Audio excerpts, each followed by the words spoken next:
कालाम पहुंचे, जहां उन्होंने 84 मेगावाट पनबिजली मंसूबे का संग बुनियाद रखा। तकरीब से खिताब करते हुए इमरान खान का कहना था कि करप्शन की वजह से कोई सरमायाकार पाकिस्तान नहीं आता, लेकिन अब 72 सरमायाकारों ने केपी में 6 पावर प्रोजेक्ट के लिए बिडिंग की है। उनका कहना था कि करप्शन के खिलाफ एहतजाज हमारा हक था। विफाकी हुकूमत की सारी तरक्की इश्तिहारों में हो रही है। नैब के चेयरमैन को सबसे पहले जेल में डालना चाहिए। इक्तदार में आए तो 90 रोज में करप्शन खत्म कर देंगे। करप्शन एक ऐसी चीज है कि सरमायाकार मुल्क से बजाय मुल्क में सरमायाकारी करने के बाहर चला जाता है, दुबई चला जाता है, मलेशिया चला जाता है।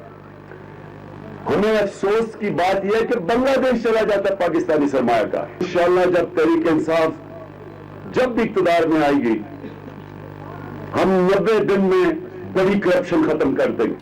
कप्तान ने मुखालिफिन को 440 वाट का झटका देते हुए उनके तरक्याती मंसूबों को ज़बानी कलामी करार दिया।